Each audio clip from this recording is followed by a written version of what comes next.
യഥാർത്ഥ സ്വതക്ക കൊടുക്കുന്നവൻ അള്ളാഹ്ക്ക് വേണ്ടി വെടിയുന്നവനാണ്. യഥാർത്ഥ നോമ്പ് നോക്കുന്നവൻ അള്ളാഹ്ക്ക് വേണ്ടി വെടിയുന്നവനാണ്.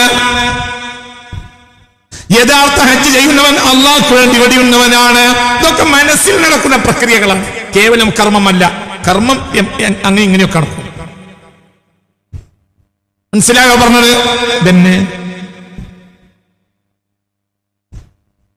നാട്ടിൽ വിജ്ഞാനം ഉണ്ടാക്കാൻ വേണ്ടി പള്ളി ദർശനം നടത്തിയവൻ അള്ളാഹ്ക്ക് വേണ്ടി വെടിഞ്ഞവനാണ്.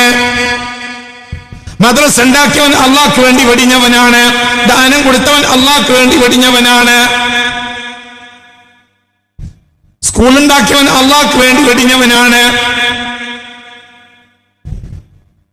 വെടിഞ്ഞു.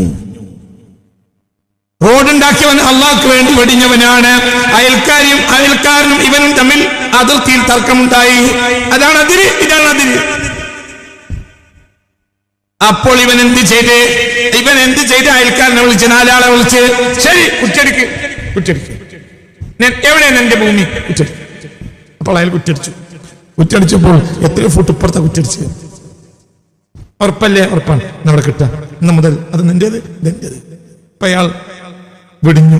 തല്ലുണ്ടാക്കാം, കൊലപാതകം ഉണ്ടാക്കും. മനസ്സിലായില്ലേ? വെടിഞ്ഞു. ആർക്ക് വേണ്ടി?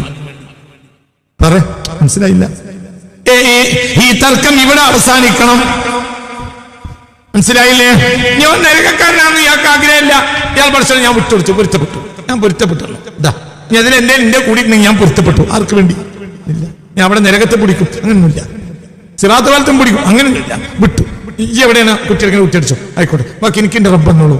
വിചാരമുണ്ട്, എനിക്കത് വിചാരമൊന്നുമില്ല. അപ്പോൾ അവിടെ അയാൾ പിടിക്കുന്നവരാണ്. മനസ്സിലാവുണ്ടോ പറഞ്ഞത്? അല്ലാഹു തആല തൗഫീഖ് തരട്ടെ. ഇങ്ങനെ പലതുണ്ട്. ജീവിതത്തിൽ വെടിയാന്ന് പറഞ്ഞാൽ വളരെ വളരെ ഗൗരവമായി ചിന്തിക്കണം. സുഖങ്ങളുടെയും സൗകര്യങ്ങളുടെയും പദവീസകൾ കയറി വരും. അത് ആസ്വദിക്കുന്നതിൽ തെറ്റുണ്ടോ? തെറ്റില്ല. പക്ഷേ വെടിയേണ്ടി വന്നാൽ തയ്യാറാകണം. പിന്നെ അവിടെ ബാത്തിലിന്റെ കൂടെ നിൽക്കരുത്. ഈ വെടിയലിനെ ബഹുമാനപ്പെട്ട സഹൽ ബിൻ അബ്ദുല്ലാഹ് അത്തസത്തുരി റളിയല്ലാഹു അൻഹു പറയുന്ന ഒരു വിശദീകരണം ഞാൻ കാണിക്കാം. അതിന് മുമ്പ് ദിക്ർ ചെല്ലണം. മുതലാണ് പറഞ്ഞു. ഇനി പറയാൻ പോണെന്ന് മുതലാ. അവങ്ങൾ ദിക്ർ ചെല്ലണം. അശ്ഹദു അൻ ലാ ഇലാഹ ഇല്ലല്ലാഹ് അസ്തഗ്ഫിറുല്ലാഹ് അസ്അലുക്കൽ ജന്നത. അശ്ഹദു അൻ ലാ ഇലാഹ ഇല്ലല്ലാഹ് അസ്തഗ്ഫിറുല്ലാഹ് അസ്അലുക്കൽ ജന്നത വഅഊദു ബിക മിനൻ നാർ. അശ്ഹദു അൻ ലാ ഇലാഹ ഇല്ലല്ലാഹ്. اللهم ارحمني وركي اللهم ارحمني يا ارحم الراحمين اللهم ارحمني يا ارحم الراحمين اللهم ارحمني يا ارحم الراحمين എന്ന് ബഹുമാനപ്പെട്ട സഹൽ ബിൻ അബ്ദുല്ലാഹ് എന്ന ലോകം കണ്ട മഹാനായ സൂഫിയുടെ ലോകം കണ്ട മഹാന്മാരിൽ ഒരാളാണ്. ആര്? Sahl bin Abdullahi Tustari. കേട്ടിട്ടില്ലേ? ഒരാളാണ്. മഹാന്മാരിൽ ഉന്നതന്മാരിൽ അത്യുന്നതന്മാരിൽ ഒരാളാണ്. ആര്? ആ സഹൽ ബിൻ അബ്ദുല്ലാഹ് എന്ന് പറഞ്ഞാൽ ലോകം സാക്കിത്താവും. അത്രയും വലിയ മഹാനാണ്, അത്രയും വലിയ നേതാവ്. അവരുടെ വാക്ക് കേട്ടാൽ ആലിമീങ്ങൾ സാക്കിത്താവും. അത്രയും വലിയ മഹാനാണ് സഹൽ ബിൻ അബ്ദുല്ലാഹി തസത്തുരി റളിയല്ലാഹു അൻഹു. അല്ലാഹു ദറജ കൊടുക്കട്ടെ. അവരുടെ കലാമിൽ നിന്ന്, അവരുടെ കലാമാണിത്. അവർ ചോദിച്ചതിന് മറുപടിയും ആയത്തുകൾക്ക് പറഞ്ഞ മറുപടിയും വ്യാഖ്യാനവും ചേർത്തുണ്ടാക്കിയ കിതാബാണിത്. അവർ തഅലീഫ് ചെയ്തതല്ല, അവരുടെ ശിഷ്യന്മാർ എഴുതി വെച്ച അത് ആ ഖൗലാണ്. ഇതാണ് ബഹുമാനപ്പെട്ട ഖുർആന്റെ വാക്കുകൾക്ക്, ആയത്തുകൾക്ക്, ചില ആയത്തുകൾക്ക് അവർ നൽകിയ രഹസ്യമായ അർത്ഥങ്ങൾ. ആ അർത്ഥവും ഉപമയുമെല്ലാം ഇതിൽ കൊടുത്തിട്ടുണ്ട്. ഇതിൽ ഒരാൾക്ക് ഞാൻ അള്ളാന്റെ ആളാണോ അല്ലാത്ത ആളാണോ, ഞാൻ സ്വർഗാവകാശിയാണോ ഞാൻ അല്ലേ എന്ന് തിരിച്ചറിയാനുള്ള മാർഗം എന്ത് എന്നതിൽ പറയുന്നുണ്ട്. നല്ല രസമാണ്. മനസ്സിലായോ? ഇപ്പൊ നമുക്ക് ഓരോരുത്തർക്കും അറിയണമെന്നുണ്ട്, ഞാൻ സ്വർഗാവകാശിയാണോ അല്ലേ? ഇപ്പൊ തന്നെ അറിയാം. 3 മണിക്കൂർ കാത്തിരിക്കണം, അങ്ങനെയൊന്നുമില്ല. നമ്മൾ ചോര കൊടുത്തു കഴിഞ്ഞാൽ ഷുഗർ ഉണ്ടോന്ന് 3 മണിക്കൂർ കാത്തിരിക്കും. ഞാനും നിങ്ങളും അല്ലാഹു ഈ പറഞ്ഞ വഅദ്ദലഹും ജന്നാത്തിൻ തജ്രി തഹ്തഹൽ അൻഹാർ ഖാലിദീന ഫീഹാ അബദാ ദാലികൽ ഫൗസുൽ അളീം എന്ന് പറഞ്ഞ ആ സ്വർഗത്തിന് ഞാനും നിങ്ങളും അവകാശിയാണോ എന്ന് ഇപ്പത്തിൽ 1 മിനിറ്റ് 20 മിനിറ്റ് കാത്തിരിക്കണ്ട. ചോര കൊടുത്തിട്ട് 20 മിനിറ്റ് ചുരുങ്ങിയത്. 20 മിനിറ്റ് എന്ന് പറഞ്ഞാൽ അരമണിക്കൂർ കഴിഞ്ഞേ കിട്ടുള്ളൂ എന്നാണ് എന്റെ മേന. കാലം വരെ 20 മിനിറ്റിൽ ഒരു ലാബിൽ നിന്നും റിസൾട്ട് കൊടുത്തത് അതിന്റെ അറിവിലില്ല. അങ്ങനെയാണ് അത്. ഹോട്ടലും അങ്ങനെ പറയാം, ഞങ്ങൾ 10 മിനിറ്റ് ഇരിക്കേണ്ടിയിരുന്ന, പക്ഷേ സാധനം വരുമ്പോൾ അരമണിക്കൂർ കഴിയും. അങ്ങനെയാണ് പറയാ. അരമണിക്കൂർ ഇരിക്കേണ്ടിയിരുന്നാൽ കസ്റ്റമർ ഇരിക്കൂല. എന്താ പറയാ, ഒരു 10 മിനിറ്റ് ഇരിക്കേണ്ടി വരും. 10 മിനിറ്റിൽ കാലം വരെ കൊണ്ടുവന്ന് വന്നിട്ടുണ്ടെങ്കിൽ അത് നമുക്ക് ഉണ്ടാക്കിയതാവില്ല, അല്ലെങ്കിൽ ഫ്രഷോ അല്ല, തൽക്കാലം ചൂടാക്കിയത്. പിന്നതുപോലെ ഇവിടെ നമുക്ക് നമ്മളെ പറ്റി മനസ്സിലാക്കാം. അരമണിക്കൂർ കാത്തിരിക്കണ്ട. ശ്രോതാക്കളെ, ലോകത്തിന്റെ നാനാഭാഗത്തും ഈ പ്രഭാഷണം കേട്ടുകൊണ്ടിരിക്കുന്നവരെ, നിങ്ങൾക്കൊരു സുവർണാവസരം. എന്തിനെ? നിങ്ങളെ വലിപ്പം അളക്കാൻ നിങ്ങൾ അതിന്റെ മീറ്ററിന്റെ അടുത്തേക്ക് കൊണ്ടുവരും. നിങ്ങളെ തൂക്കം അളക്കാൻ നിങ്ങൾ അതിന്റെ മീറ്ററിന്റെ അടുത്തേക്ക്, തുലാസിന്റെ അടുത്തേക്ക് കൊണ്ടുവരും. എന്നാൽ സ്വർഗാവകാശിയാണോ നരകാവകാശിയാണോ ഇന്ന് ഈ ക്ലാസ്സിൽ തീരുമാനിക്കും. സുവർണാവസരം.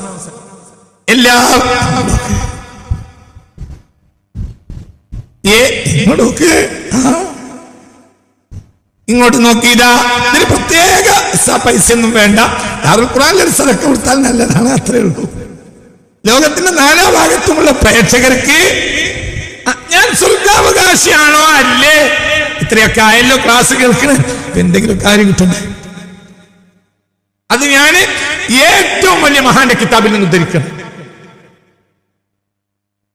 ഏറ്റവും വലിയ മഹാന്മാരിൽ ഒരാളാണ് സഹൽ ഇബ്നു അബ്ദില്ലാ റളിയല്ലാഹു. അവരും ധരിക്കാണ്. അതൊക്കെ അറിയുന്നവർക്കേ അറിയുള്ളൂ. സഹൽ ഇബ്നു അബ്ദില്ലാ ആരാണെന്ന് അറിയണമെങ്കിൽ സൂഫിയാക്കൾ ആരാന്ന് അറിയണം. അതാണ് സഹൽ റളിയല്ലാഹു. വെറുതെ ഇരിക്കല്ല മക്കളെ, ഭയങ്കര മഹാനാണ്. ലോകം കണ്ട മഹാന്മാരിൽ മഹാനാണ് സഹൽ ഇബ്നു അബ്ദില്ലാ റളിയല്ലാഹു അൻഹു. അല്ലാഹു ദർജ കൊടുക്കട്ടെ. അവരുടെ വാക്ക് തന്നെ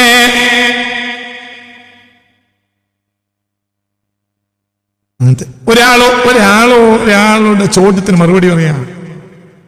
ഒരാൾ സ്വർഗാവകാശിയാണോ നരകാവകാശിയാണോ, ഈമാനുള്ളവനാണോ ഈമാൻ ഇല്ലാത്തവനാണോ, അള്ളാഹുവിന്റെ മുഖറബാണോ അല്ലേ എന്ന് തിരിച്ചറിയാൻ എന്താണ് വഴി? അതിന് അറിവ് എങ്ങനെ കിട്ടും എന്ന് സഹലിനോട് ചോദിക്കാം. ഒരാളുടെ അവസ്ഥ അറിയാൻ എന്താണ് വഴി?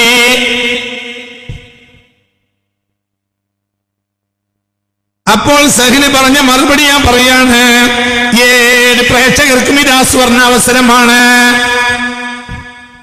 ലോകത്തിന്റെ നാനാഭാഗത്ത്, ഇന്ത്യയിൽ നിന്നും ഇന്ത്യക്ക് പുറത്തും, ഗൾഫ് നാടുകളിൽ നിന്നും യൂറോപ്യൻ നാടുകളിൽ നിന്നും അമേരിക്കയിൽ നിന്നും ഓസ്ട്രേലിയയിൽ നിന്നും വരെ, ലണ്ടനിൽ നിന്ന് വരെ ഈ പ്രഭാഷണം ഇപ്പോൾ കേട്ടുകൊണ്ടിരിക്കുന്നുണ്ട് എന്ന് എനിക്കറിയാം.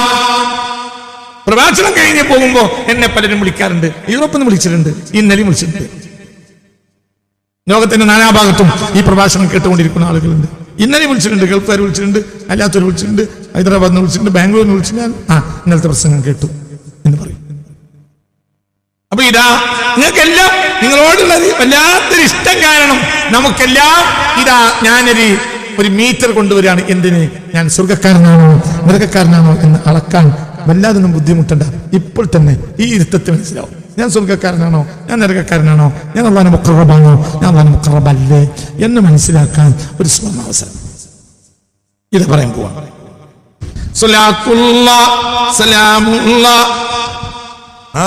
വെറുതെ ഒന്നും അല്ല, അത് വലിയ പണിയാ.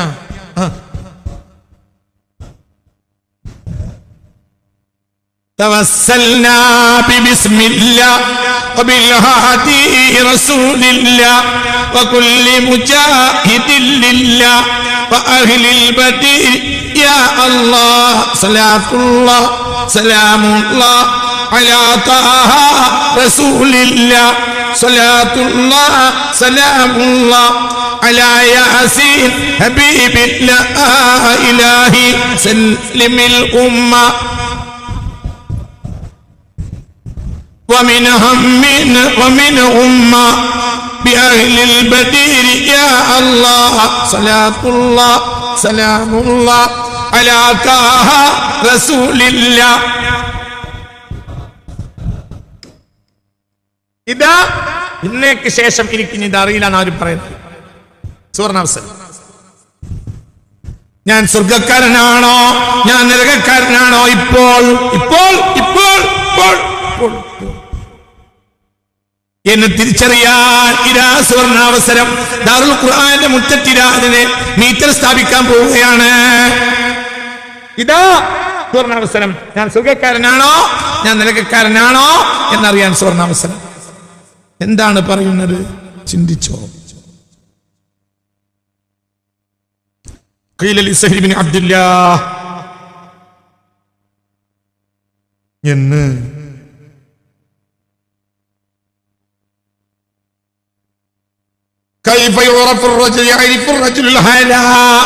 ഒരു മനുഷ്യന്റെ അവസ്ഥ എങ്ങനെ അറിയും എന്ന് ഒരിക്കൽ ഒരാൾ സഹ്ൽ ഇബ്നു അബ്ദുല്ലാഹയോട് ചോദിച്ചേ. ഒരു മനുഷ്യന്റെ അവസ്ഥ എങ്ങനെ അറിയും? അവൻ അല്ലാഹുവിന്റെ ആളാണോ അല്ലാഹുവിന്റെ മുഖറബാണോ സ്വർഗക്കാരനാണോ? എന്താണ് തിരിച്ചറിയാൻ? ഒരു മനുഷ്യന്റെ അവസ്ഥ തിരിച്ചറിയാൻ എന്താണ് വഴി എന്നൊരിക്കൽ ഒരാൾ മഹാനായ സഹ്ൽ ഇബ്നു അബ്ദുല്ലാഹയോട് ചോദിച്ചു റളിയല്ലാഹു അൻഹു. ഫഖാല, അപ്പോൾ ബഹുമാനപ്പെട്ടവർ പറഞ്ഞ മറുപടി ഇൻ കുൻത തതകല്ലമു, ഈ സംസാരിച്ചു കൊണ്ടിരിക്കുന്നവനാണെങ്കിൽ ഫഹാലുക്കൽ കലാം, നിന്റെ അവസ്ഥ സംസാരമാണ്. വഇദാ സക്കത്ത, നീ മിണ്ടാതിരിക്കുകയാണെങ്കിൽ ഫഹാലുക സുഖൂതു, നിന്റെ അവസ്ഥ മിണ്ടാതിരിക്കലാണ്. വഇദാ ഖുംത, നീ നിൽക്കുകയാണെങ്കിൽ ഫഹാലുക്കൽ ഖിയാമു, നിന്റെ അവസ്ഥ നിൽക്കലാണ്. വഇദാ ഖഅത, നീ ഇരിക്കുകയാണെങ്കിൽ ഫഹാലുക്കൽ ഖുഊദു, നിന്റെ അവസ്ഥ ഇരിക്കലാണ്. വൽ ഇൽമു ബിഹി, ഇനി ഈ അവസ്ഥയിൽ, നീ മിണ്ടുന്ന അവസ്ഥയിൽ, നീ മിണ്ടാതിരിക്കുന്ന അവസ്ഥയിൽ, നീ നിൽക്കുന്ന അവസ്ഥയിൽ, നീ ഇരിക്കുന്ന അവസ്ഥയിൽ, ഈ അവസ്ഥയിലെല്ലാം നീ അള്ളാഹുവിന്റെ ആളാണോ അല്ലേ, അള്ളാഹിന്റെ പൊരുത്തപ്പെട്ട ആളാണോ അല്ലേ എന്ന് തിരിച്ചറിയാൻ എന്താണ് വഴി? അവസ്ഥ തന്നെ.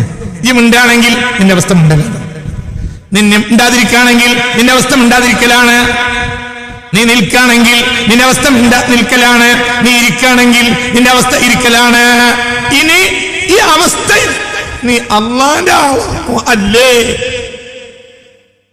السابقون السابقون أولئك المقربون في جنات النعيم എന്ന പട്ടികയിൽ പെടുന്നവനാണോ അല്ലേ നീ സ്വർഗ്ഗാവകാശി? വഅദ്ദ ലഹും ജന്നാത്തിൻ തജ്രി തഹ്ത, ഈ പട്ടികയിൽ പെടുന്നവനാണോ? ഈ സ്വർഗ്ഗം അല്ലാഹു ഒരുക്കി വെച്ച പട്ടികയിൽ ഇപ്പോൾ നീ പെടുന്നുണ്ടോ ഇല്ലേ എന്ന് തിരിച്ചറിയാൻ എന്താ വഴി? വഴി എന്താ വഴി? നീ നിന്റെ അവസ്ഥയിൽ നീ ആരാണ് എന്ന് അറിയാനുള്ള മാർഗം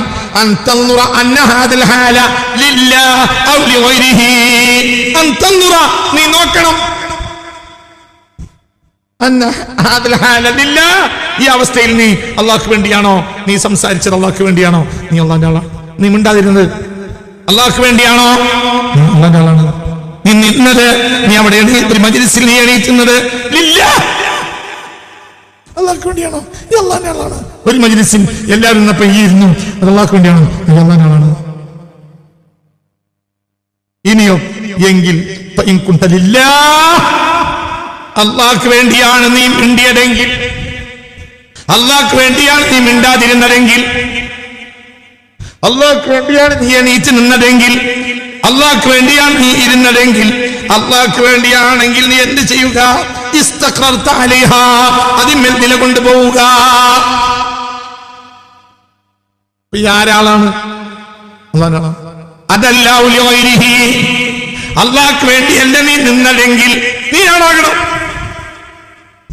അല്ലെങ്കിൽ അവിടെ എണീറ്റെന്നാൽ ഇന്ന നേട്ടങ്ങൾ നേടാം. ആ മജ്‌ലിസിൽ അയാൾക്ക് വേണ്ടി മൂളിയാൽ, ആ മജ്‌ലിസിൽ അയാൾക്ക് വേണ്ടി മൂളിയാൽ ഇന്ന നേട്ടങ്ങൾ എനിക്കുണ്ടാവും എന്ന് വിചാരിച്ചിട്ടാണ് മൂളിയതെങ്കിൽ, ആ മജ്‌ലിസിൽ എണീറ്റുന്നത് ഇന്ന വിദ്വാനോ ഇന്ന അള്ളാഹു അല്ലാത്തൊരാൾക്ക് വേണ്ടിയാണെങ്കിൽ, മനസ്സിലായോ? എണീറ്റത് അള്ളാഹ്ക്ക് വേണ്ടിയാണെങ്കിൽ, അള്ളാഹ്ക്ക് വേണ്ടിയല്ല വേറൊരാൾക്ക് വേണ്ടിയാണ് എങ്കിൽ അവിടെ പിന്നെ ഞാനല്ല, ഈ ആ സമയത്ത് സ്വർഗാവകാശി എന്ന ലിസ്റ്റിലില്ല. അപ്പൊ എന്ത് ചെയ്യണം? തിരിച്ചു വരണം. ഏത് നേരത്ത് പരിശോധിക്കണം, ഞാനിപ്പോൾ ഈ ഇരിക്കുന്ന ആർക്ക് വേണ്ടിയാണ്, ഞാൻ ഈ നിൽക്കുന്ന ആർക്ക് വേണ്ടിയാ, ഞാൻ ഈ മിണ്ടുന്ന ആർക്ക് വേണ്ടിയാ, ഞാൻ ഈ മിണ്ടാതിരിക്കുന്ന ആർക്ക് വേണ്ടിയാ, ഞാൻ ഈ പണിയെടുക്കുന്ന ആർക്ക് വേണ്ടിയാ ആലോചിക്കണം. വട്ട് പിടിച്ച് തിരിക്കുന്ന ഒരുത്തൻ ഉണ്ട് അവിടെ, ഡ്രൈവർ. അയാൾ പറഞ്ഞു ഞാനുണ്ട്, ഞാൻ വേളാൻ. സോഷ്യൽ മീഡിയയിൽ പണിയെടുക്കുന്ന ഞമ്മാനുണ്ട്, അക്ബർ ഉണ്ട്, ഒരു ഷമീർ ഉണ്ട്, ഒരൊക്കെ. മനസ്സിലായോ? ഷാഫിന്റെ ഇവരെല്ലാവരും. ഇതൊക്കെ വ്യത്യസ്തമായ പണിയാണ്. പക്ഷേ ഒരു കല്യാണം പോലെയാണ്. കല്യാണം പോലെയാണ്. കല്യാണം എന്ന് പറഞ്ഞാൽ എല്ലാവരും പുതിയ അപ്ലായാൽ നടക്കൂല. ആകെ ഒരു പെണ്ണേ ഉള്ളൂ, എല്ലാവരും കൂടി പുതിയ അപ്ലായാൽ നടക്കും. മനസ്സിലായോ? ആരും പുതിയ പ്രായമില്ലെങ്കിലോ അപ്പൊ കല്യാണം ഉണ്ടാവില്ല. മനസ്സിലായില്ലേ? ഒരാൾ പുതിയ അപ്ലായി, ഒരാൾ പുതിയ അപ്ലായി, ഒരാളോ പന്തലിട്ടു, ഒരാളോ പന്തൽ അലങ്കരിച്ചു, ഒരാളോ ആളെ വിളിച്ചു കല്യാണത്തിന്, ഒരാളോ ബിരിയാണിക്ക് സഹായിച്ചു, ഒരാളോ ബിരിയാണി ഉണ്ടാക്കി, ഒരാളോ ഇഞ്ചി ഇടിച്ചു കൊടുത്തു, ഒരാളോ വെള്ളം മുക്കി അരി കഴുകി, ഒരാളോ ഇറച്ചി പോയി കൊണ്ടുവന്നു, ഒരാളോ ഇറച്ചി കഴുകി കൊടുത്തു, ഒരാളോ മനസ്സിലായില്ല ഗ്ലാസ് വാങ്ങിക്കൊണ്ടുവന്നു, ഒരാളോ കൈ തുടക്കാനുള്ള പേപ്പർ കൊണ്ടുവന്നു കട്ട് ചെയ്തു, ഒരാളോ അത് കൃത്യമായി വെച്ചതിന്റെ മേലെ പേപ്പർ വെച്ച് കെട്ടിച്ചു, ഒരാളോ വേറൊരാളുണ്ട്, അയാൾ ഇപ്പോഴൊന്നും വരില്ല, ലാസ്റ്റ് വരും 8:45 അത്ര പൂശി ഇങ്ങനെ കോട്ടിന്റെ മേലെ കുപ്പായത്തിന്റെ മേലെ വേറെ ഓവർ കോട്ടൊക്കെ ഇട്ട് വന്നിങ്ങനെ തൈയൊക്കെ കിട്ടി നിൽക്കും. അയാൾ റിസപ്ഷനിസ്റ്റാ. അയാള് വരുന്നത് കൈ കൊടുത്ത് സ്വീകരിക്കൽ അയാൾ ഉത്തരവാദിത്വം. മനസ്സിലായില്ലേ?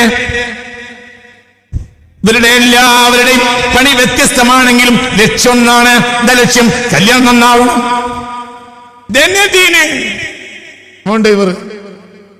ഡ്രൈവർ സോഷ്യൽ മീഡിയന്റെ ആള്, മറ്റോ പരസ്യം കൊടുക്കുന്ന ആള്, മേലുന്ന ആള്, നിങ്ങൾ വന്നിരിക്കുന്ന ആള്, മറ്റോ സദ കൊടുക്കുന്ന ആള്, എല്ലാവരുടെ ലക്ഷ്യം എന്താ? ഇല്ല. ഇനി ഒരാളിത് അള്ളാഹ്ക്ക് വേണ്ടി അല്ലെങ്കിൽ അതിൽ പോകാൻ പരാജയപ്പെട്ടു. മനസ്സിലായോ? പറഞ്ഞ ഇതന്നെ ജീവിതം ഒരു കല്യാണം പോലെയാണ്. എല്ലാവരും ഒരു പണിയെടുത്ത് നടക്കൂല. എല്ലാവരും ഒരു പണിക്കാരും പണിക്കാരനുമല്ല. പക്ഷെ എല്ലാവരുടെയും ലക്ഷ്യം ഒന്നാണ്. എന്റെ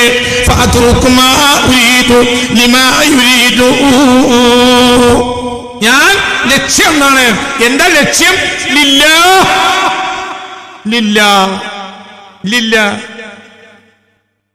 ലക്ഷ്യം കർമ്മം വേറെയാവും. ഒരു ചെറുപ്പക്കാരൻ പ്രളയം വന്നപ്പോയ എന്ത് ചെയ്തു? ആളുകൾ കൂട്ടിക്കൊണ്ടെന്ന് വെള്ളം കെട്ടുള്ളിടത്തേക്ക് എത്തിച്ചു.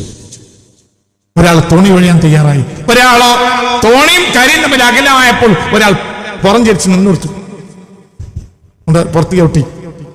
ആളുകളെല്ലാം തോണിക്കയറി. അവന്റെ ഡ്യൂട്ടി എത്രയേ ഉള്ളൂ. എന്ത് നിൽക്കാം, അതില്ലെങ്കിൽ അവിടെ തോണി ഉണ്ടാവില്ല, തോണി കയറൂല.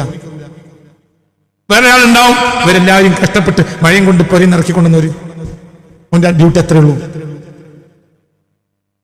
തോണിക്കാരന്റെ ഡ്യൂട്ടിയോ തോണിയിൽ ആൾ കയറിയ തോണിഞ്ഞുണ്ടോ തീരത്തെത്തിച്ചു കൊടുക്കും. പിന്നെന്തായി? വെള്ളമുള്ള വെള്ളമുള്ള ആ ഏരിയയും മണൽത്തിട്ടും തമ്മിൽ അകലെയാണ്. സാധുക്കളായ സ്ത്രീ ജനങ്ങൾ, വൃദ്ധന്മാരുണ്ട്, കുട്ടികളുണ്ട്. അവർക്ക് തോണി ചാടാൻ കഴിയൂല. ഇനി അവിടെ ബ്രിഡ്ജുണ്ട്. ഇനി അവിടെ എന്താ പറയാ, എന്താണ് പൊതുമരാമത്ത് വകുപ്പിനോട് പറഞ്ഞിട്ട് അവിടെ ബ്രിഡ്ജ് കെട്ടാൻ നേരമില്ല. ആരോടോ മന്ത്രിയോട് പറഞ്ഞിട്ടാണ് ബ്രിഡ്ജ് ഉണ്ടാക്കാൻ നേരണ്ട. ഇല്ല, ഇനി അവിടെ ബ്രിഡ്ജ് ഉണ്ടാവണം, ആളുകൾ തോണിയിലെത്തണം. ഇനി എന്തേ വഴിയുള്ളൂ? പലക തെരഞ്ഞെടുത്തുകൊണ്ടിരാൻ നേരമില്ല. ജനങ്ങൾ മുങ്ങാണ്. ഇനി അവിടെ എന്തേ ഉള്ളു വഴി? വേറെ എന്തേ ഉള്ളു വഴി? ഇങ്ങനെ കുഞ്ഞു നിർത്തു ചവിട്ടിക്കയറി. അപ്പോഴത്തിന് അവസാനത്തെ ആളും കയറി. തോണിക്കാരൻ വിട്ടു. ഡ്യൂട്ടി അവിടെ മുതൽ ആരംഭിക്കണം. ബന്റെ ഡ്യൂട്ടി അവസാനിച്ചു. ഈ തോണിയിൽ പോരുന്നുണ്ടാവില്ല. അപ്പൊ മാറി വെച്ച് നീന്തി രക്ഷപ്പെടും. മനസ്സിലായില്ലേ? ജീവിതം ഒരു കല്യാണം പോലെയാണ്. ഇതെല്ലാം ആർക്ക് വേണ്ടി ചെയ്യാ? മുള എന്റെ അടുത്ത് മുളണം. മുള പാടില്ലാത്തത് മുളരുത്. നമുക്ക് നേട്ടണ്ടാവും. മനസ്സിലായോ? വോട്ട് ചെയ്യാൻ പറ്റിയവർക്ക് വോട്ട് ചെയ്യണം, എല്ലാവർക്കും ചെയ്യരുത്. അതൊരു ശഫാഅത്താണ്. അതിന് ചോദ്യം ഉണ്ടാവും. എന്തുകൊണ്ട്? ഇന്ന സ്വലാത്തി വനുസുക്കി വമഹിയായ വമമാതി. കള്ളമാർക്കത് ചെയ്തു കൊടുക്കരുത്. അവർ ഖജനാവ് കക്കാൻ കാരണമാവാം. നമ്മളാൽ കഴിയുന്ന ഒരു സംഗതി ചെയ്തു കൊടുക്കരുത്. ഉദാഹരണം, നിലവിൽ അതിന്റെ ഒരു വിഷയമായതുകൊണ്ട് അതൊരു ഉദാഹരണം, അത്രേ ഉള്ളൂ. എന്തുദ്ദേശിച്ചു പറഞ്ഞല്ല, അതൊരു ഉദാഹരണം. അപ്പോൾ ഇൻ കുന്ത തതകല്ലമു ഫഹാലുകൽ കലാം വഇൻ കുന്ത തസ്കുതു ഫഹാലുക സുകൂതു വഇൻ കുന്ത തഖൂമു ഫഹാലുകൽ ഖിയാം വഇൻ കുന്ത തഖൂദു ഫഹാലുകൽ ഖുഊദ്. ഇനി വൽ ഇൽമു ബിഹി അൻത ഫീ ഹാദൽ ഹാലി മുഖറബുൻ ലില്ലാഹ് ഔ ലിഗൈരിഹി. ഈ അവസ്ഥയിൽ, മിണ്ടുന്ന അവസ്ഥയിൽ, പിന്നെ മിണ്ടാതിരിക്കുന്ന അവസ്ഥയിൽ, പിന്നെ നിൽക്കുന്ന അവസ്ഥയിൽ, പിന്നെ ഇരിക്കുന്ന അവസ്ഥയിൽ നീ അള്ളാഹുവിന്റെ ആളാണോ അല്ലേ എന്ന് അറിയാനുള്ള വഴി എന്താ? അത് നീ ചിന്തിക്കണം.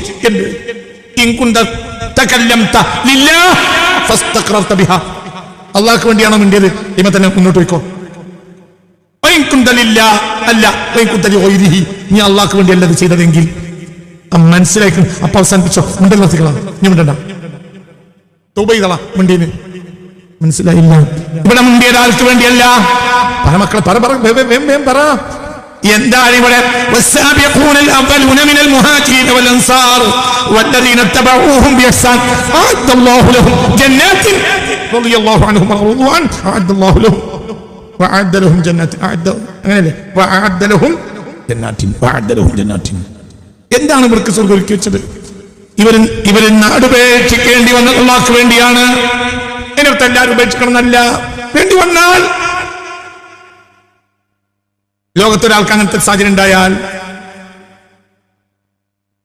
മനസ്സിലായോ പറഞ്ഞത്? അതാണ് ഇതിന്റെ അർത്ഥം. അല്ലാതെ നമ്മളായി നാടുവിട്ട് പോയതല്ല. ചില ആളുകൾ സിറിയയിലേക്ക് പോയത് പോലെ അതൊന്നല്ല ഇതിന്റെ അർത്ഥം. ചില ആളുകൾ യമനിലേക്ക് ചെയ്താൻ പോയത് അതൊന്നല്ല ഇതിന്റെ അർത്ഥം. മനസ്സിലായില്ലേ പറഞ്ഞില്ല? നീ നിലകൊണ്ടത് ആർക്ക് വേണ്ടിയാണ്? അള്ളാഹ്ക്ക് വേണ്ടിയാണോ? നീ ഇപ്പോൾ എനിക്ക് സംസാരിക്കുമ്പോൾ ഒരു ഇംപീരിയലിസ്റ്റിന് വേണ്ടിയാണോ? ഒരു ഏകാധിപത്യം വളരാൻ വേണ്ടിയാണോ നീ ചെയ്തത്? എങ്കിൽ തിരിച്ചു മടങ്ങ്. അതല്ല, നന്മ വാഴാൻ വേണ്ടിയാണോ? മുന്നോട്ട് പോ. മനസ്സിലായില്ലേ? ഇനി ജീവിതം മുഴുവൻ നിലച്ചോട്ടാളി. ജീവിതം മുഴുവനും നീ സമ്പാദിച്ചത് നിനക്കും നിന്റെ കുട്ടികൾക്കുമുള്ള സുഖ സൗകര്യത്തിന് വേണ്ടിയാണോ? ഇപ്പൊ ആരുടെ ആളല്ല, അള്ളാഹ്ക്ക് വേണ്ടിയല്ല. പക്ഷെ സമ്പാദിച്ചു നിനക്ക് വേണ്ടി, കുട്ടികൾക്ക് വേണ്ടി മാത്രമല്ല. നിന്നാൽ കഴിയുന്ന എല്ലാ നന്മയും ചെയ്യലാണ് നിന്റെ ഉദ്ദേശമെങ്കിൽ എങ്കിൽ അള്ളാന്റെ ആളാണ്. അതല്ല, സമ്പാദിച്ചപ്പോൾ നിനക്ക് സമ്പാദിച്ചുകൊണ്ടിരിക്കുകയാണ്, അള്ളാഹ്ക്ക് വേണ്ടി എന്ന ലക്ഷ്യം ഇല്ല എങ്കിൽ ലക്ഷ്യം മാറ്റി. സമ്പാദിച്ചോ, ലക്ഷ്യം മാറ്റി. അല്ല, ഈ അവസ്ഥയിൽ അള്ളാഹ്ക്ക് വേണ്ടി സമ്പാദിക്കാൻ കഴിയില്ല. എന്തുകൊണ്ട്? ഈ സമ്പാദിക്കുന്ന ലോട്ടറി ടിക്കറ്റാണ്. വേണ്ട, നിർത്തിക്കളാം. ഇത് പലിശയാണ്, നിർത്തിക്കളാം. തിരിച്ചു കൊടുത്തതാണ്. ഇത് മോഷണാണ്, നിർത്തിക്കളാം. അള്ളാഹ്ക്ക് വേണ്ടി മോഷ്ടിക്കാൻ കഴിയില്ല, അള്ളാഹ്ക്ക് വേണ്ടി വിചരിക്കാൻ കഴിയില്ല, അള്ളാഹ്ക്ക് വേണ്ടി കള്ളുപിടിക്കാൻ കഴിയില്ല. മനസ്സിലായോ പറഞ്ഞത്? നീ ദാനം ചെയ്തത്, ദാനം ചെയ്യാൻ പറ്റും അള്ളാഹ്ക്ക് വേണ്ടി. പക്ഷെ ദാനം ചെയ്തതില്ല. അതല്ല, അതാ വാർഡിൽ അടുത്ത പഞ്ചായത്ത് തെരഞ്ഞെടുപ്പിൽ മത്സരിക്കണം എന്നാണോ നിന്റെ പൊടിയെങ്കിൽ നീ അവസ്ഥ മാറ്റിക്കളാ. എന്റെ അള്ളാഹ്ക്ക് വേണ്ടി കൊടുക്കും. ആരാണ് കൊടുത്തത്? അപ്പോൾ നമ്മൾ എന്ത് ചെയ്യേണ്ടി വരും? ആരാണ് കൊടുത്തതെന്നറിയാതെ ചെയ്യേണ്ടി വരും. എന്തുകൊണ്ട്? നമ്മൾക്ക് ഭൗതികമായ ലാഭം എന്ന നിയ്യത്ത് വന്നാൽ നഫ്സിനെ നമ്മളെ ശരിയാക്കണം. നഫ്സിനെ ശരിയാക്കണം. وخالف النفس والشيطان وعصيهما وإنهما محلا كالنصح فاتهمي ولا تطع منهما خصما ولا حكما وأنت تعرف كيد الخصم والحكم.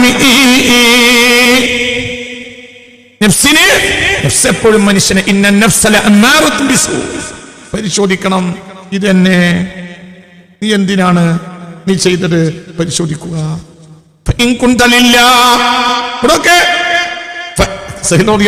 മറുപടിയായിട്ട് പറയുന്നത്, നീ എപ്പോഴും പരിശോധിക്കണം, നീ അള്ളാന്റെ ആളാണോ അല്ലേ.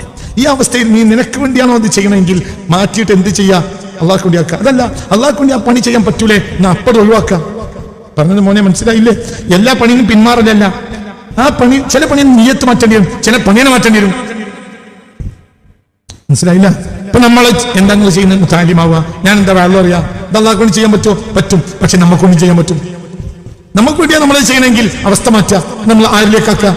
അള്ളാഹിലേക്കാക്കുക. അപ്പൊ നമുക്ക് താല്പര്യമില്ല, നമുക്ക് നേട്ടം ഉണ്ടായില്ലെങ്കിലും നമുക്ക് താല്പര്യമില്ല. ആരുടെ താല്പര്യമല്ലാതെ يريد وصاله ويريد هجره فأترك ما يريد لما يريد. ഇതാണ് ആര് ചെയ്തത്? والسابقون الأولون من المهاجرين والأنصار. മാനദണ്ഡമാണ്, നിലപാട്. നഷ്ടപ്പെട്ടോ? ലോകം നഷ്ടപ്പെട്ട എന്താണ്? സ്ഥാനമാനങ്ങൾ നഷ്ടപ്പെട്ട എന്താണോ? ഇവിടെ വലിയ ആളായിട്ട് എന്ത് കിട്ടാനാണ്? റഹ്മത്തുള്ളാ ഖാസിമി ഭൂമിയുടെ പ്രസിഡന്റ് ആണെന്നിട്ട് എന്തൊരു കാര്യം? ഭൂമിയുടെ മുഴുവൻ പ്രസിഡന്റ് റഹ്മത്തുള്ളാ ഖാസിമി എന്ന് നാട്ടുകാർ പറഞ്ഞിട്ട് എന്താണ് ഈ കാര്യം?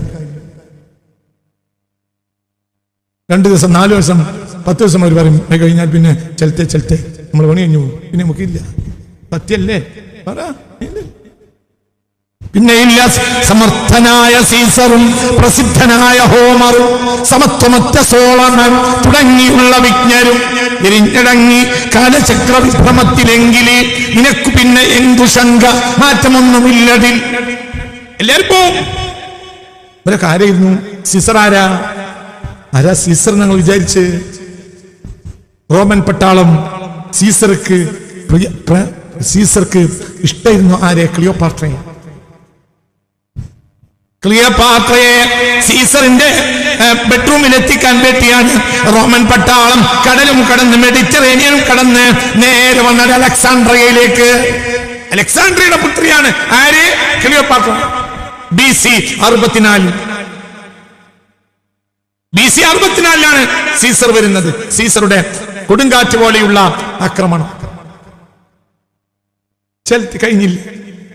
ആ ക്ലിയോപാട്ര എന്ന സൗന്ദര്യധാമം നിൽക്കവേ കുത്തിക്കൊലപ്പെടുത്തപ്പെട്ടു. ആരെ? സീസറിന്. ആരാ കുത്താൻ നേതൃത്വം നൽകിയത്? സ്വന്തം വിശ്വസ്തൻ ബ്രൂട്ടസ്. ഇതല്ലേ ലോകം? ഇന്നത്തെ കിട്ടിയ കാര്യം. സമർത്ഥനായ സീസറും പ്രസിദ്ധനായ ഹോമറും സമത്വമറ്റ സോളമൻ തുടങ്ങിയുള്ള വിജ്ഞരും എരിഞ്ഞടങ്ങി കാലചക്ര വിഭ്രമത്തിലെങ്കില് നിനക്കു പിന്നെ എന്തു ശങ്ക, മാറ്റമൊന്നുമില്ലതിൽ. എല്ലാവരും പോവില്ലേ? ഹാജിറാണ്, അള്ളാഹ്ക്ക് വേണ്ടി വെടിഞ്ഞു. ലോകമാവ് സാബിഖാണ്. സാബിഖാണ്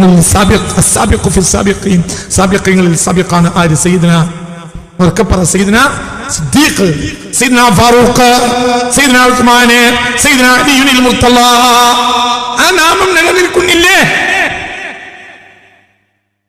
ഞാൻ നിങ്ങൾക്ക് മുഹാജിറായ രാജാവിനെ പരിചയപ്പെടുത്തി തരണോ?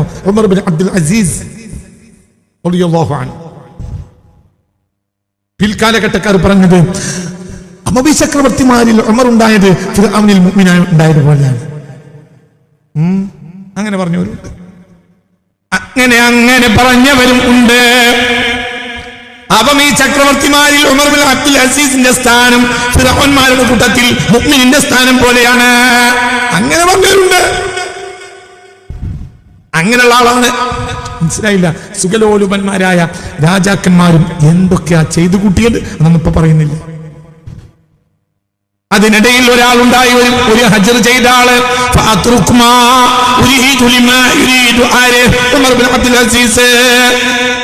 മരിക്കുമ്പോൾ ഓതുന്ന ആയത്തിനെന്നറിയോ? ആവർത്തിച്ച് ഒരു ആയത്തോടി മരിച്ചു. ഏതായത്? ഇന്നലെ ഞാൻ ഓടിത്തന്നു. ഞാൻ പറയാൻ വിട്ടുപോയതാ. ആ ആയത്താണ് മരിക്കുമ്പോൾ ആവർത്തിച്ച് കലിമയല്ലി മരിച്ചു. Umar bin Abdul Aziz. ഏതായത്?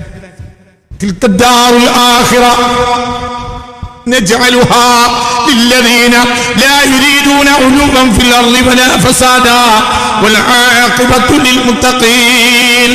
ഏതാ അധ്യായം? ഖസസ്. ഈ ഖസസിലെ 81-ാമത്തെ ആയത്തിനെ ആവർത്തിച്ച് ഓതി പൊട്ടിക്കരഞ്ഞ് കരിമയല്ലി മരിച്ച ആളാണ് ആര്? മഹാനായ ഉമർ ബിൻ അബ്ദുൽ അസീസ്. അല്ലാഹ്. സുഖലോലുപന്മാരായ രാജാക്കന്മാരുടെ മധ്യേ ഒരാൾ വന്നു, ഉമർ ബിൻ അബ്ദുൽ അസീസ്. അഞ്ചാമത്തെ ഖിലാഫത്ത് റാഷിദയുണ്ടെങ്കിൽ, 4 ഖലീഫമാർ കഴിഞ്ഞാൽ അൽ ഖിലാഫത്ത് റാഷിദത്തുൽ ഖാമിസത്ത് എന്നൊരു ആളുണ്ടെങ്കിൽ അതാരാണ്? അത് മഹാനായ ഉമർ ബിൻ അബ്ദുൽ അസീസ്. മുഹാജിറ. ഹിജ്റയൊക്കെ കഴിഞ്ഞിട്ട് എത്ര കൊല്ലം കഴിഞ്ഞിട്ടാ വന്നത്? പക്ഷെ എല്ലാം ആർക്ക് വേണ്ടി ചെയ്തു? പറ. ആർക്ക് വേണ്ടി ചെയ്തു? വളരെ ചിന്തിക്കണം. സുഖലോലുപന്മാരായ രാജാക്കന്മാർക്കിടയിൽ അങ്ങനെ മുഹാജിറുകൾ ഉണ്ടായിട്ടുണ്ട്. മഹാനായ ഔറംഗസീബ് റഹ്മത്തുള്ളാഹി അലൈഹിയെ പോലെ, മഹാനായ ടിപ്പു സുൽത്താൻ റഹ്മത്തുള്ളാഹി അലൈഹിയെ പോലെ അവരൊക്കെ സുഖസൗകര്യങ്ങൾ ത്യജിച്ചവരാണ്. ആർക്ക് വേണ്ടി? പഠിച്ചവന് വേണ്ടി, നാട്ടിന് വേണ്ടി നിലകൊണ്ടു. സ്വാതന്ത്ര്യ സമരം നയിച്ച സ്ഥിര രക്തസാക്ഷിയാണ് ടിപ്പു. ആർക്ക് വേണ്ടി? ഒരു സമൂഹത്തെ, ഒരു രാജ്യത്തെ രക്ഷപ്പെടുത്താൻ അള്ളാഹ്ക്ക് വേണ്ടി ഞാനത് ചെയ്യണമെന്ന് മനസ്സിലാക്കി അത് ചെയ്തു. കുഞ്ഞാലിമരക്കാരെ കേട്ടിട്ടില്ലേ? ഒക്കെ മുഹാജിരീങ്ങളാണ്. ഞാൻ നിങ്ങൾക്ക് കുഞ്ഞിമരക്കാർ ഷഹീദിനെ പറ്റി പറഞ്ഞ ഒരു മുഹാജിറാണ്. തന്റെ വിചാരങ്ങളെ തെറ്റിൽ നിന്ന് സംരക്ഷിച്ച് അള്ളാന്റെ പൊരുത്തത്തിന് വേണ്ടി പോയതായിരുന്നു. പുതിയാപ്പിളയാകാൻ ആര്? കുഞ്ഞിമരക്കാർ ഷഹീദ് വെളിയങ്കോട്ടുകാരനാണ്.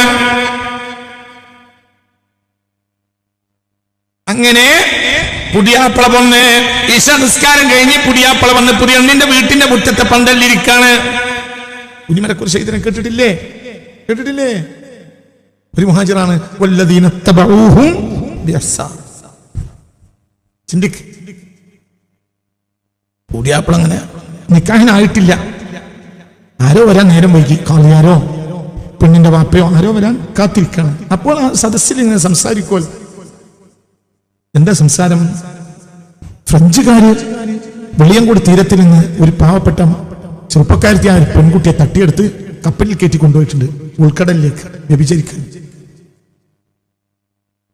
ഒരു പെൺകുട്ടിയെ, ഫ്രഞ്ച് പട്ടാളം ഒരു പെൺകുട്ടിയെ തട്ടിയെടുത്ത് തീരത്തെ മുക്കുവ കുടിലുകളിലുള്ള ഒരു സാധുവായ ഒരാളുടെ മകളെ, യുവതിയായ പെണ്ണിനെ ഫ്രഞ്ച് പട്ടാളം തട്ടിയെടുത്ത് കൊണ്ടുപോയിട്ടുണ്ട് വ്യഭിചരിച്ച് ബലാത്സംഗം ചെയ്യാൻ.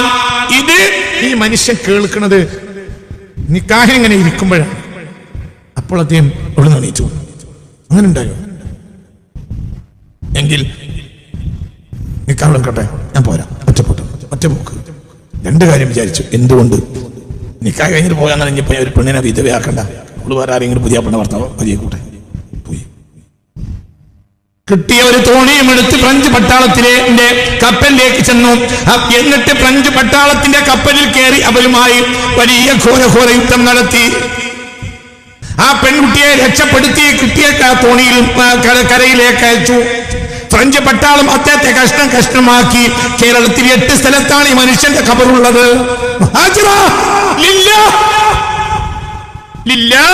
ആർക്ക് വേണ്ടി? ആർക്ക് വേണ്ടിയാ ചെയ്തത്? അല്ലാഹുവിന് വേണ്ടിയാണ്. ആ പെൺകുട്ടിയെ രക്ഷപ്പെടുത്തണം. അതുകൊണ്ട് നീ നിൽക്കുകയാണെങ്കിൽ, നീ സംസാരിക്കുകയാണെങ്കിൽ നിന്റെ അവസ്ഥ സംസാരിക്കലാണ്. നീ മിണ്ടുന്നില്ലെങ്കിൽ അവസ്ഥ മിണ്ടലാണ്, മിണ്ടാതിരിക്കലാണ്. നീ നിൽക്കുകയാണെങ്കിൽ അവസ്ഥ നിൽക്കലാണ്, ഇരിക്കുകയാണെങ്കിൽ ഇരിക്കലാണ്. ഇനി അതാ ആ അവസ്ഥയിൽ നീ അള്ളാന്റെ ആളാണോ അല്ലേ എന്ന് അറിയാനുള്ള മാർഗം എന്റെ. ആ മാർഗം വേറൊന്നുമല്ല. ആ മാർഗം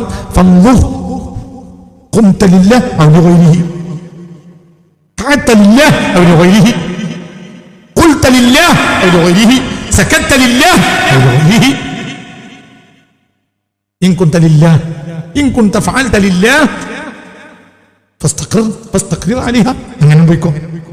ഇല്ല, അള്ളാഹ്ക്ക് വേണ്ടിയല്ല ഇപ്പോൾ നിന്റെ അവസ്ഥയെങ്കിൽ നീ അവസ്ഥയെ മാറ്റം. ആരായും മനസ്സിലാകാൻ പറഞ്ഞത് അത് തന്നെ. ഇത് ജീവിതം മുഴുവൻ മറക്കരുത്. എന്റെ കുട്ടികൾക്ക് ഞാൻ പറഞ്ഞത് ജീവിതത്തിൽ മറക്കരുത്. എന്ത് ചെയ്താലും ആർക്ക് വേണ്ടി? അള്ളാഹ്ക്ക് വേണ്ടി. അള്ളാഹ്ക്ക് വേണ്ടിയാണ്. ആ സമൂഹത്തിന്റെ നന്മക്ക് വേണ്ടി, സാമൂഹിക നന്മക്ക് വേണ്ടി അതൊക്കെ ചെയ്യുന്നതും ആർക്ക് വേണ്ടിയാകും? അള്ളാഹ് എന്ന്. അങ്ങനെ അള്ളാഹ്ക്ക് വേണ്ടി അല്ല നീ ഇപ്പോൾ ഈ പണിയെടുക്കുന്നുണ്ടെങ്കിൽ അത് നീ അള്ളാഹ്ക്ക് വേണ്ടിയാക്കണം. ചിലപ്പോൾ ഒഴിവാക്കേണ്ടി വരും. ഒരു തമ്മാടിക്ക്